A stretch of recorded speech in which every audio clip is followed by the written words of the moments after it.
Oh, ain't she sweet? She's a-coming down the street. Oh, I ask you confidentially, ain't she sweet? The rest is... Oh, we're on the air. Oh, good evening, friends. How are you? Poor fools. Good evening.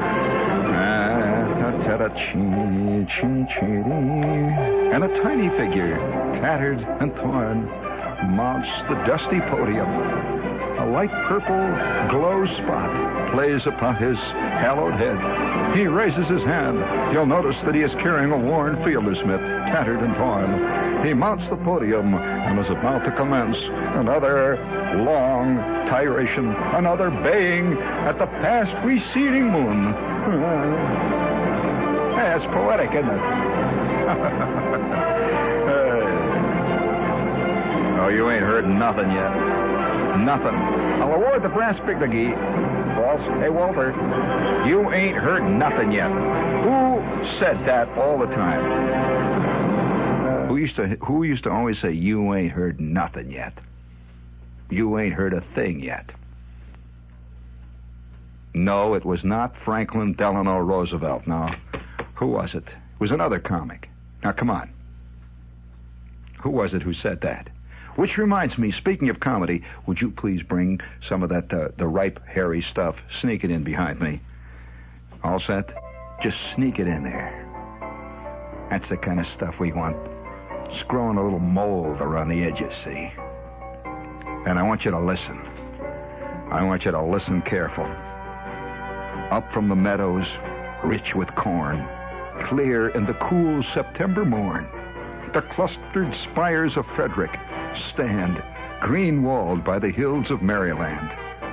Round about them, orchards sweep, apple and peach tree fruited deep, fair as the garden of the Lord to the eyes of the famished rebel horde.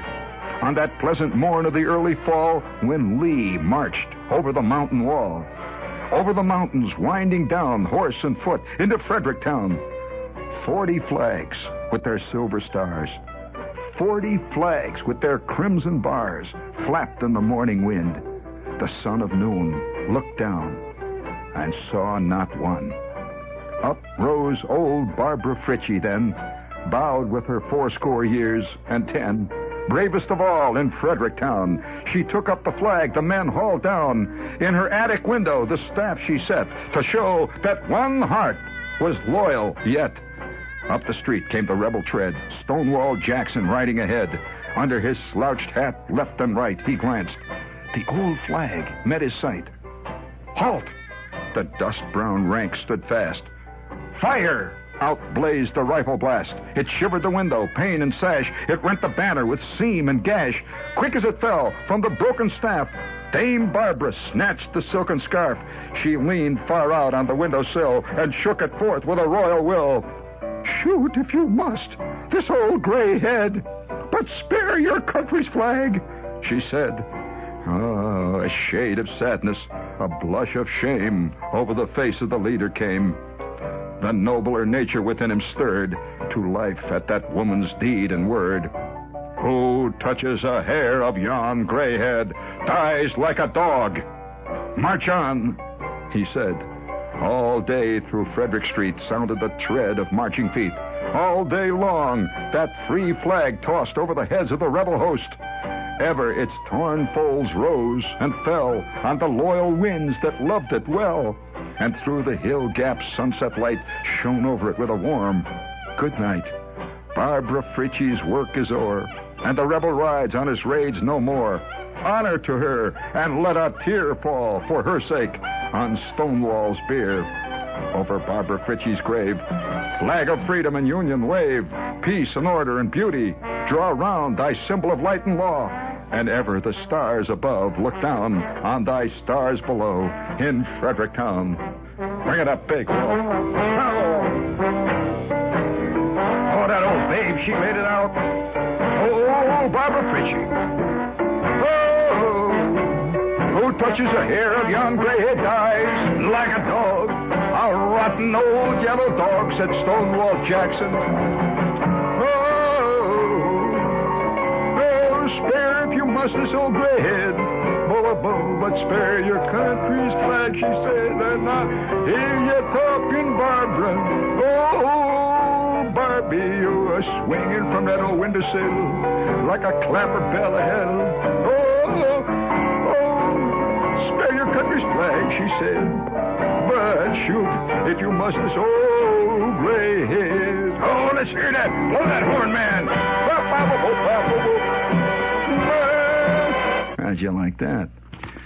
You never heard Barbara Frietchie done as a raunchy backyard blues, did you? Well, let me tell you. That reminds me, if you think you heard rotten poetry, now you just hang in there for a minute. I'm going to read one that played a very strong part in one embarrassing moment that I once had. Let's see, I was in 8th grade. Boy, this is the time for embarrassing moments when you're in 8th grade. Would you sneak in a little more of that hairy music again?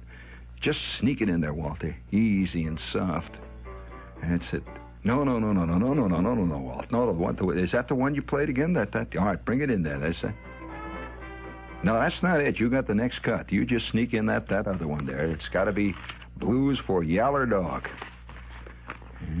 You like Barbara Frietchie there? Terrible stuff. All right, sneak it in. Oh, yes. You think you heard something, friends? Listen to this one. All ready? Maud Muller, on a summer's day, raked the meadow sweet with hay. Beneath her torn hat glowed the wealth of simple beauty and rustic health. Singing she wrought, and her merry glee the mockingbird echoed from his tree. But when she glanced to the far-off town, white from its hill slope, looking down, the sweet song died, and a vague unrest and a nameless longing filled her breast, a wish that she hardly dared to own for something better than she had known. And the judge rode slowly down the lane, smoothing his horse's chestnut mane. He drew his bridle in the shade of the apple trees to greet the maid, and ask a draught from the spring that flowed through the meadow across the road. She stooped where the cool spring bubbled up and filled for him her small tin cup, and blushed as she gave it, looking down on her feet so bare in her tattered gown. "Thanks," said the judge. "A sweeter draught from a fairer hand was never quaffed." Oh. And then he spoke of the grass and the flowers and the trees, of the singing birds and the humming bees, then talked of the haying and wondered whether the cloud in the west would bring foul weather. And Maud forgot her briar-torn gown and her graceful ankles, bare and brown, and listened, while a pleased surprise looked from her long-lashed hazel eyes. At last, like one who for delay seeks a vain excuse, he rode away. Maud Muller looked and sighed. Ah me, that I, the judge's bride, might be. He would dress me up in silks so fine, and praise and toast me at his wine. My father would wear a broadcloth coat. My brother, he could sail a painted boat. I'd dress my mother so grand and gay, and the baby would have a new toy each day. And I'd feed the hungry and clothe the poor, and all should bless me who left our door. Well, the judge looked back as he climbed the hill and saw Maud Muller standing still. A form more fair, a face more sweet, ne'er hath it been my lot to meet. And her modest answer and graceful air show her wise and good, as she is fair. Would she were mine, and I today, like her, a harvester of hay. No doubt the balance of rights and wrongs, nor weary lawyers with endless tongues, but the low of cattle, and the song of birds, and health and quiet, and loving words. But he thought of his sisters proud and cold, and his mother vain of her rank and gold. And so, closing his heart, the judge rode on, and Maud was left in the field alone. But the lawyers smiled that afternoon when he hummed in court an old love tune, and the young girl mused beside the well till the rain on the unraked clover fell. He wedded a wife of richest dower, who lived for fashion, as he for power. Yet oft in his marble heart's bright glow he watched a picture come and go, and sweet Maud Muller's hazel eyes looked out in their innocent surprise, Oft, when the wine in his glass was red, he longed for the wayside well instead, and closed his eyes on his garnished rooms to dream of meadows and clover blooms. And the proud man sighed with a secret pain. Ah, that I were free again, free as when I rode that day, where the barefoot maiden raked her hay. And she wedded a man unlearned and poor, and many children played round her door. But care and sorrow and childbirth pain left their traces on heart and brain. And oft when the summer sun shone hot on the new-mown hay in the meadow lot, and she heard the little spring brook fall over the roadside through the wall in the shade of the apple tree, again she saw a rider draw his vein, and gazing down with timid grace, she felt his pleased eyes read her face. Stop, hold it. Enough, enough, enough, I say. Holy smokes. You know, I'm going to tell you something I don't think I've ever mentioned to anybody before. Can you ever imagine anybody taking that seriously? I mean, really taking that seriously? Maud Muller on a summer's day, and the judge riding away to live in his garnished rooms, and Maud marries this guy who was unlearned and poor, and they had 48 kids running around the door, and she would dream and he would dream. Well, let me tell you what happened to me. Oh, I'm so embarrassed. I'm really, you know, I always feel very envious of guys who, when they're interviewed or when they're talking about the great literary antecedents, the influences on their past, they say, oh, well, yes, I was first influenced by Thomas Wolfe. And then after that, Melville. I say that Melville probably more than but possibly with the possible exception of Conrad and maybe some of the lesser-known romantic German poets influenced my life. No. I was influenced by the books that my old man had in his bookcase. And the chief among them, was a turkey named the Canary Murder Case. I'm serious. I can remember. Yeah, he had the complete works.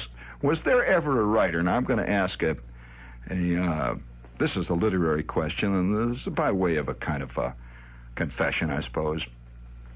Did anyone ever hear of a writer who, what was his name now? My dad had his complete works.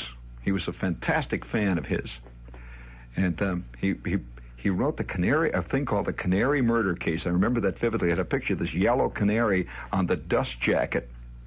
I will award the brass figligee with bronze oak leaf palm. If you mean you've heard of the Canary Murder Case? You read it? You mean I'm not alone in this?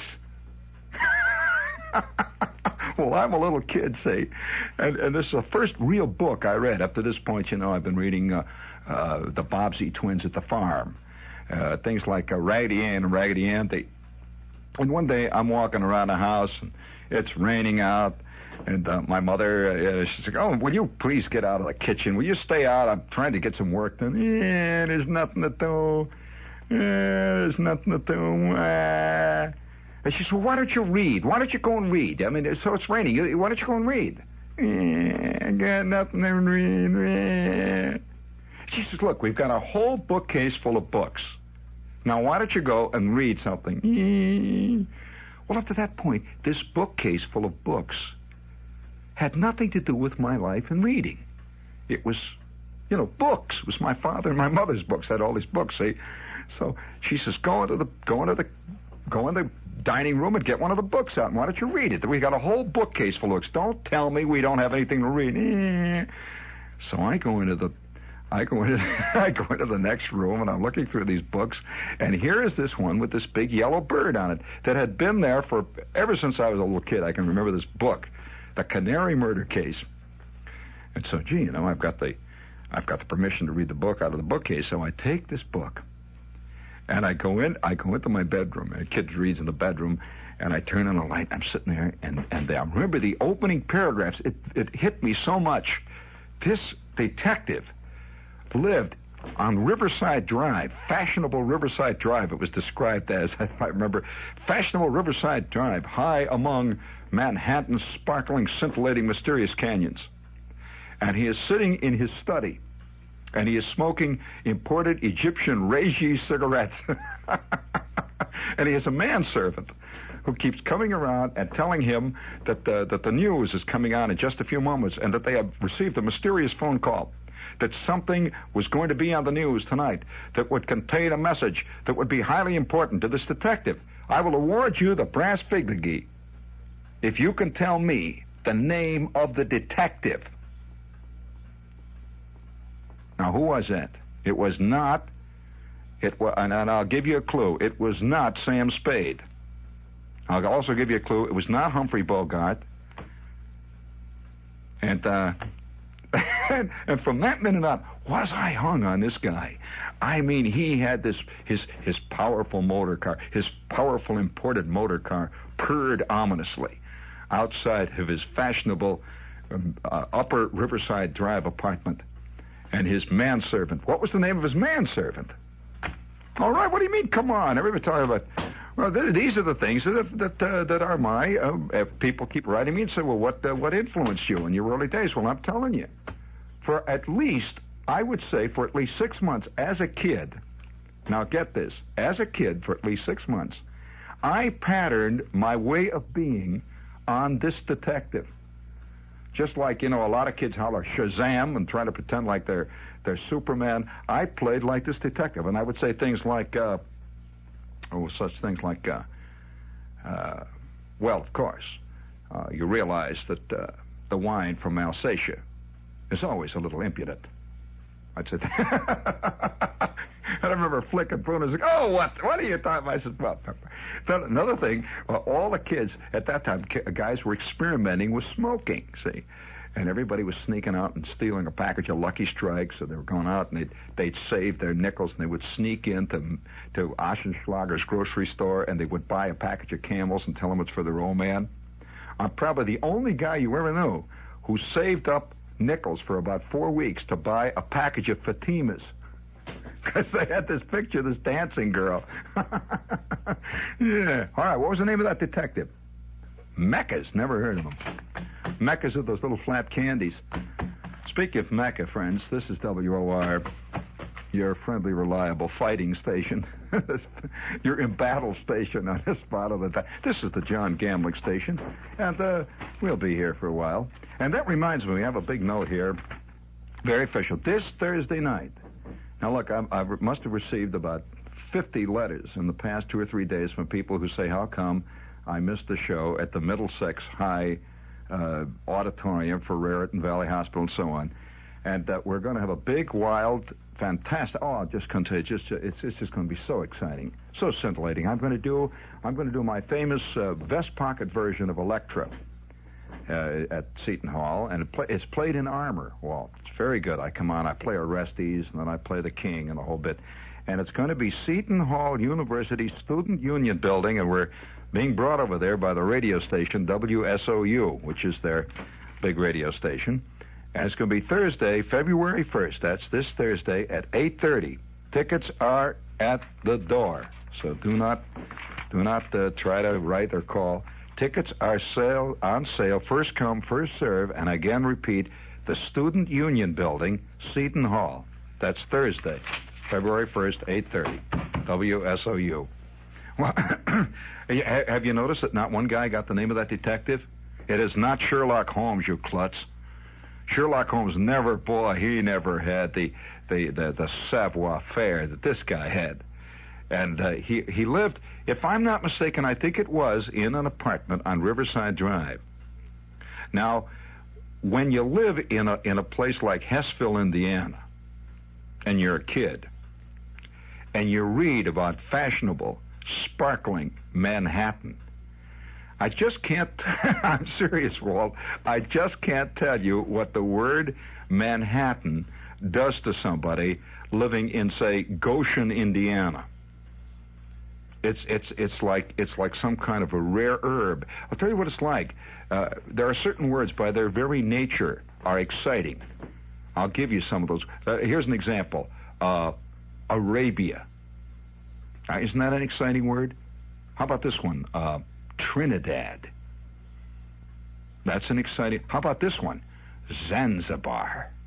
Holy smokes, Zanzibar. Would you like to be a member of the Zanzibar American Legion Post? Zanzibar. How about this one? Try this one on for size. How about Port of Spain? Port of Spain. And there are several others, like Oahu, the island of Oahu. Those, one of the greatest of all words is, Dar es Salaam. I repeat, can you give me a little echo chamber on that wall? Think of some of these great words. You could write a poem of nothing but great words. Listen. Khartoum. Kilimanjaro. Mediterranean. Aegean Sea. Crete. Dar es Salaam. Timbuktu. Boy. Think of those names. Well, now you get the feeling, see. Well, when the word Manhattan, and it, even to this day, it has that same peculiar, erotic, subtle, glamorous, mysterious impact on a guy living in Moose Cavity Tooth, Minnesota. Seriously, Manhattan. If you say I come from Flushing, come on, Flushing. Sounds like an ad for Babbo, Or if you say I come from Queens, he said, Queens? Where's that? Queens. And you say, well, Queens, New York. He says, is that near New York City? So Manhattan is a special thing. They even had songs that were always singing, oh, I love Manhattan, la-ta-da-tee-tee-ta-ta-ta-ta-tee. People go ape in Chicago when people sing those songs. You don't ever hear anybody say, I love the Bronx, la-ta-da-tee-tee, Fordham Road, or the Grand Concourse in spring. No, there's the picture of Manhattan, always to me, when I was a little kid, was some kind of it was always night. I always saw Manhattan as night, with all the buildings standing up and nothing but these magnificent lights everywhere, and guys wearing evening suits and getting into long black limousines with Carole Lombard. And they're about to go to this fashionable place. It was like the first nighter. And the little theater off Times Square, the first nighter, once again arrives for another exciting first night in the theater. And you hear, boop, boop, boop, boop, boop, boop, smoking in the outer lobby only, please, smoking in the... And you say, good night, James. And he slams the door. Oh, wow. Yeah. Holy smokes. Then there was this other one called Grand Central. There was another show on radio called Grand Central Station. Do you remember that one? The opening would come out. Well, you were the engineer on it, Walt? Holy smokes, I'm with a historical entity. What was it called? Yeah, you were the sound effects. You mean you made the sound of those rails? Walt, why didn't you tell me? That's like sitting here with the guy who says, well, what do you mean, the Magna Carta? Who do you think gave the king the pen? I supplied the parchment. Well, I remember as a kid, my mother, all of her life, she had this thing, and still does. New York. She used to hang over the sink, and the sink would be coughing up coffee grounds and apple cores at her. And my mother would always say, and the old man, he's sitting at the kitchen table, and he's sitting there in his long johns, with half the buttons off, and he's got a can of beer. And my mother is saying, the radio was playing with somebody like Lee Wiley singing on the air. She always has this cracked, decadent voice. There was something about New York and singers who sang about New York, that certain kind of a distingué sound. It's the sound that Cole Porter caught in his lyrics. And the radio, this little cracked night Allied radio that we had that had the tape all over it and the dial hanging out.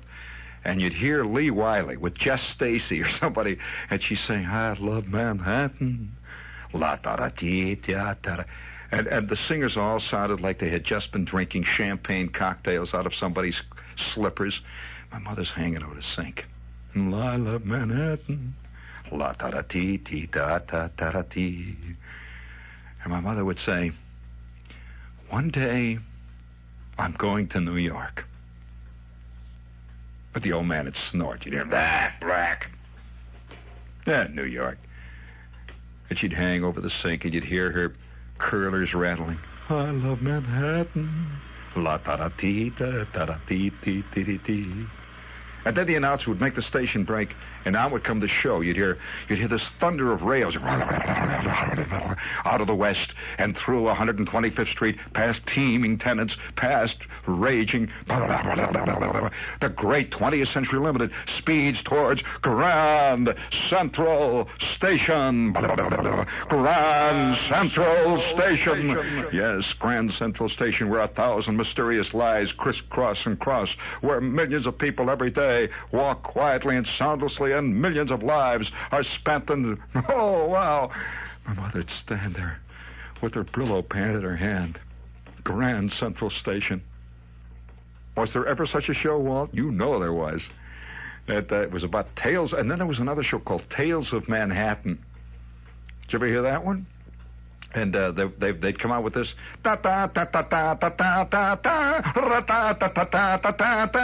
that wasn't Tales of Manhattan.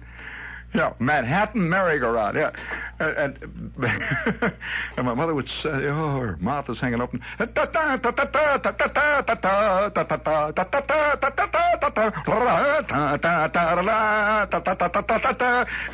wow, they played their music so fast. And this announcer would say, Manhattan Merry-Go-Round. Every song sung so clearly that you can understand every word. Manhattan Merry-Go-Round. Didn't he say that? Manhattan Merry-Go-Round. Oh, Manhattan. You never once, friend, heard the East Chicago merry-go-round. Ever. On nationwide radio, television, anything. Oh, New York. One day I'm going to New York, she would say. New York. And the old man would say, what's the matter with Chicago? She'd say, nothing. But one day I'm going to New York. And, of course, I'm a kid, and I have read the Canary Murder Case. And now...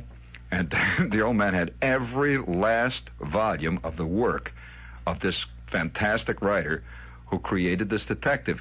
I will award the brass fig to Come on now, anybody out there can give me the name of his manservant. I'll tell you what he was, seriously, this detective. He was I think he was the character upon which Rip Kirby is based. You know Rip Kirby, the comic strip detective? You ever seen him with the glasses? He's always driving the Jaguars around. He has his manservant. Well, I'm a kid, seeing. I'm reading I'm reading the story of this Manhattan paragon, a fantastic detective, and he lives high up above Riverside Drive. And I always thought Riverside Drive, somehow it sounded so exciting.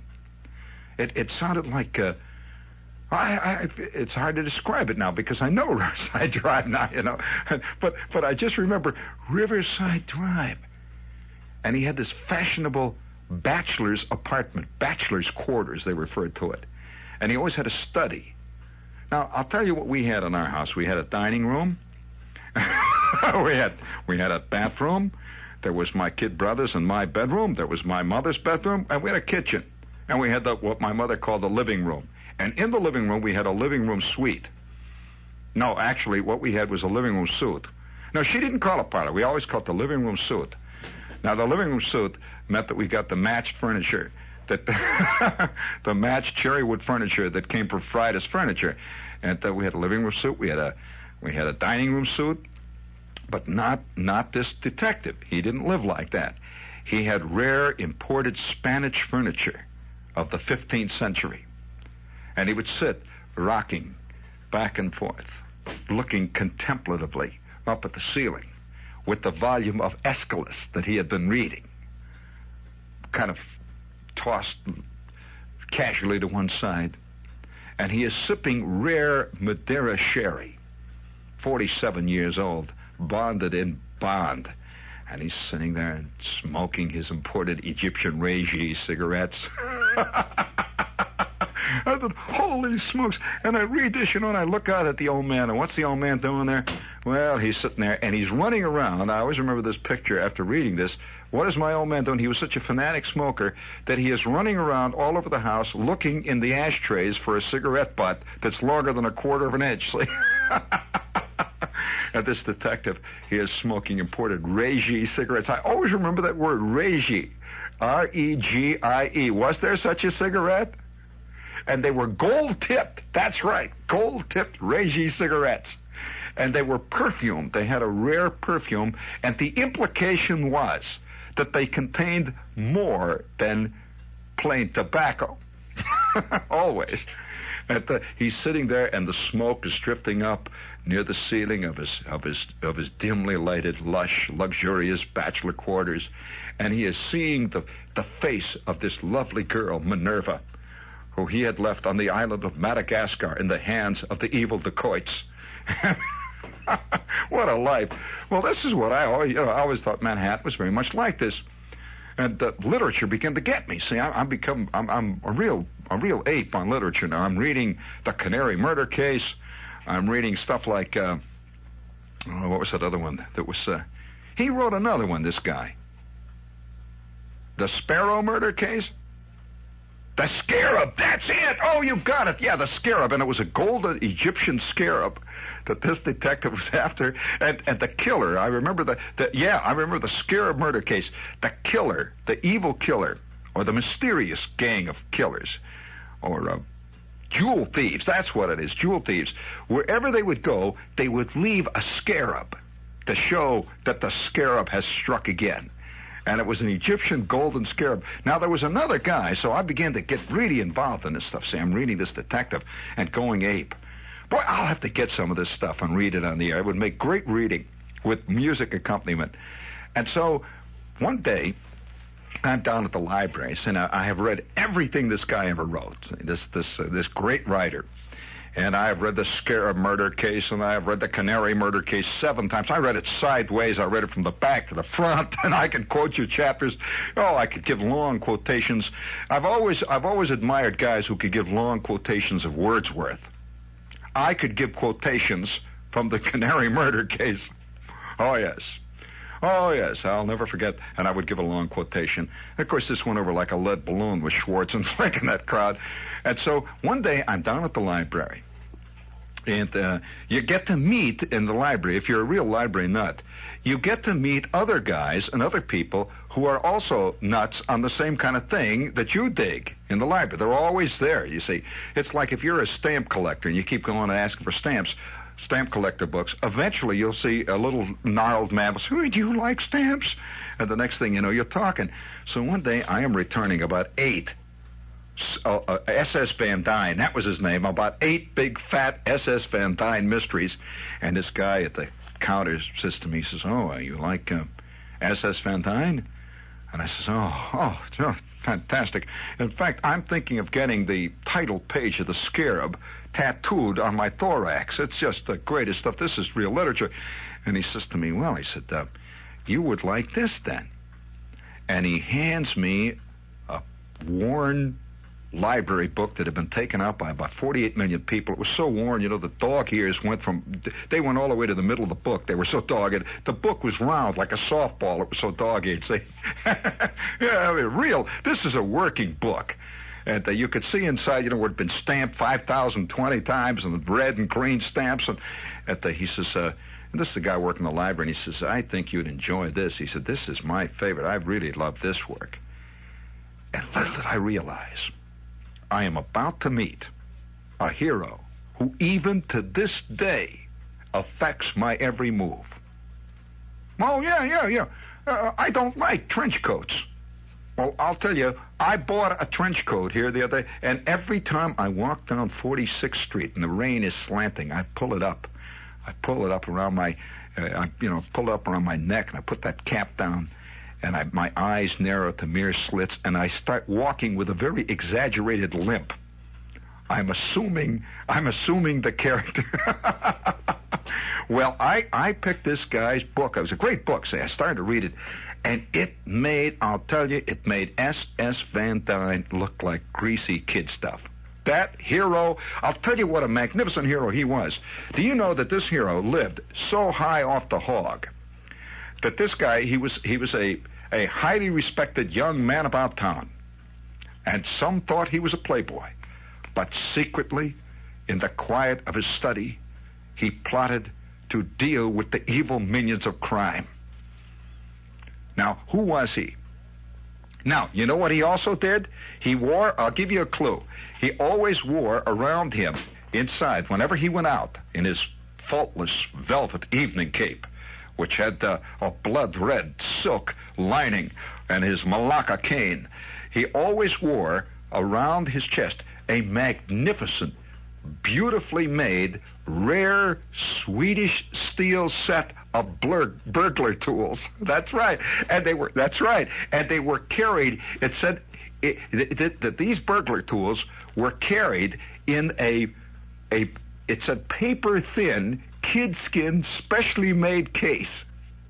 That's right. He had all kinds. He had a pencil that shot gas. And yeah. A flashlight. I remember the pencil. He had this magnificent silver Tiffany pencil. It was from Tiffany's that he had at great cost had this thing made, and it was a pencil that shot a thin beam of intense light.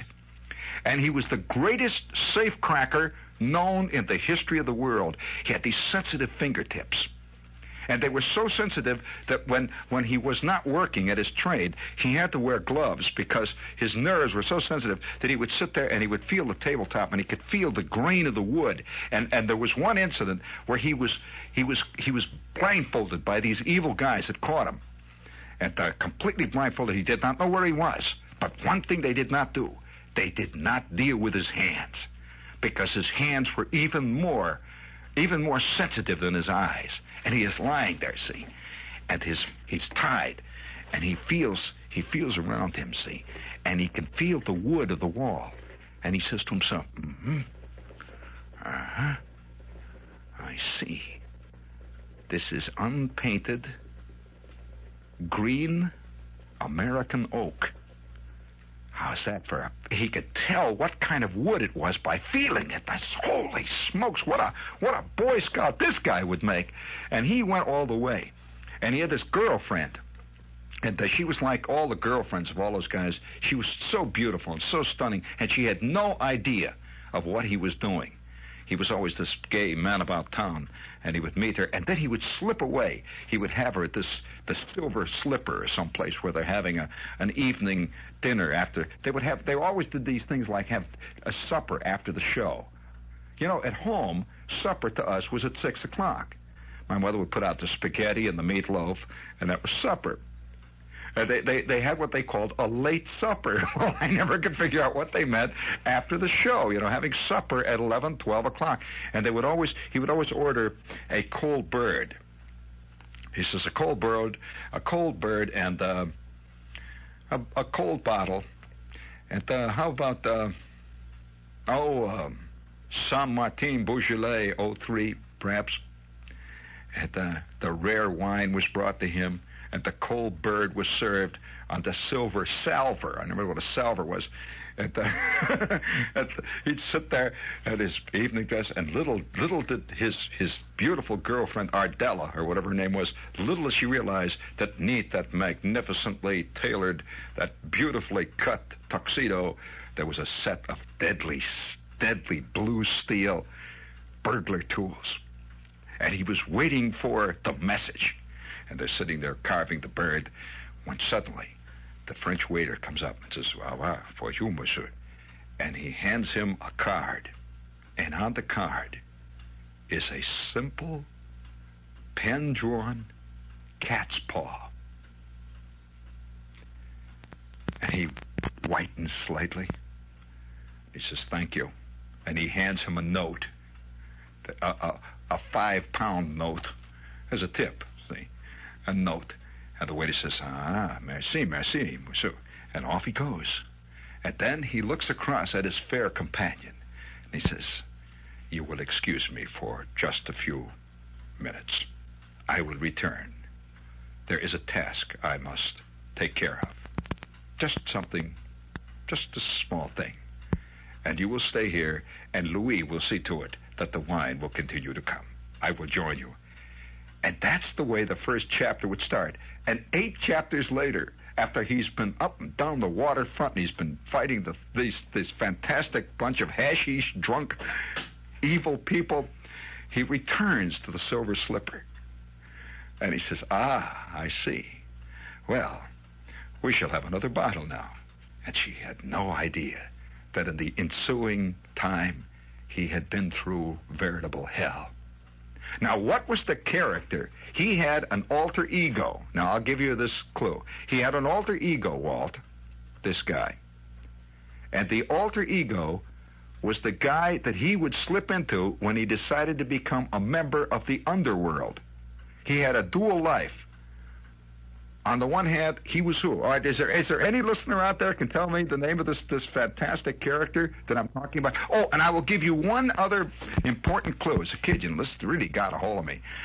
One clue. Every time he would open a safe. Now, the only time he ever opened a safe was to catch the bad guys and so on. But every time he would open a safe, he had this trademark. Hey, do you have any commercials in there? No, okay. He would have this trademark, and he would leave this trademark beside the knob on the safe. And the trademark was what? It was not a scarab. A gray seal.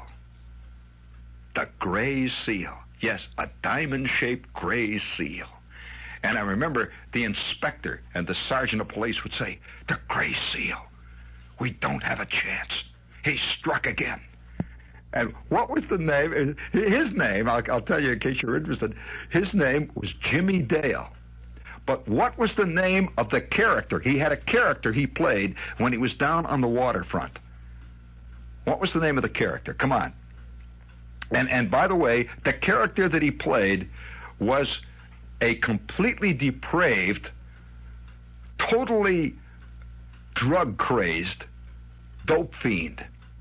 Those days they call them dope fiends. He was a dope fiend. What was his name? And he would assume this character. He would go into the dressing room at the club, and all of a sudden this awful person would come out, and they would throw him out. They didn't know it was him. And he would go down the street with his cap and his shifty eyes, and he was known to everybody in the underworld as this dope fiend. What was his name? That's the guy that I always play. Now, I'll give you this. I never play Jimmie Dale when I'm out. I always play this depraved, drug-crazed dope fiend who is known in every dive on the waterfront. What was the guy's name? Anybody know?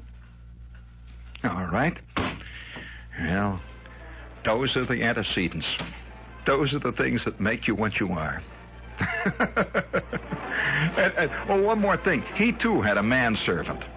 They always had manservants. I'll never forget the time I said to Schwartz, I said, hey, Schwartz, how would you like to be my manservant? And you be my manservant, and I'll be the gay man about town.